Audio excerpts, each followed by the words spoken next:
Pengurangan emisi gas rumah kaca dalam sektor pertanian adalah langkah penting dalam menghadapi perubahan iklim dengan pertanian konservasi.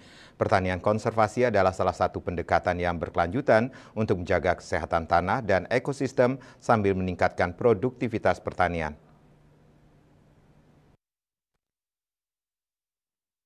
Konsep pertanian konservasi berfokus pada 3 prinsip utama, yakni pengolahan tanah minimal, rotasi tanaman, dan penanaman tanaman penutup. Masing-masing mempunyai prinsip serta dampaknya, yaitu pengolahan tanah minimal. Profesor Inyoman Sucipto, akademisi bidang teknik pertanian, menjelaskan, pengolahan tanah minimal berarti meminimalkan gangguan pada tanah dengan tidak membajak atau mengolahnya secara berlebihan. Ini menjaga struktur tanah tetap stabil, mengurangi erosi, dan meningkatkan retensi kelembaban. Tanah yang tidak diolah juga dapat menyimpan lebih banyak karbon karena gangguan minimal terhadap mikroorganisme yang membantu siklus karbon. Dampak positif mengurangi pembajakan tanah adalah mengurangi pelepasan karbon dari tanah ke atmosfer karena pengolahan yang berlebihan biasanya melepaskan karbon yang tersimpan di dalam tanah.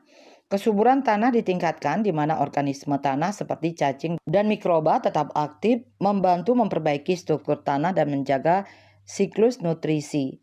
Tanaman yang berbeda memiliki kebutuhan nutrisi yang berbeda. Dan beberapa tanaman seperti kacang-kacangan dapat menambah nitrogen ke tanah yang sangat penting bagi tanaman berikutnya. Mengurangi kebutuhan akan pupuk kimia dengan mengatur rotasi tanaman, petani dapat mengurangi penggunaan pupuk sintetis yang dapat berkontribusi terhadap emisi dinitrogen, oksida NO2. Penanaman tanaman penutup adalah praktek menanam tanaman di antara musim tanam utama untuk melindungi tanah. Tanaman penutup seperti kacang-kacangan, rumput, atau tanaman penutup lainnya membantu mengikat tanah, mencegah erosi, serta menambah bahan organik dan nutrisi ke dalam tanah. Bali Post melaporkan.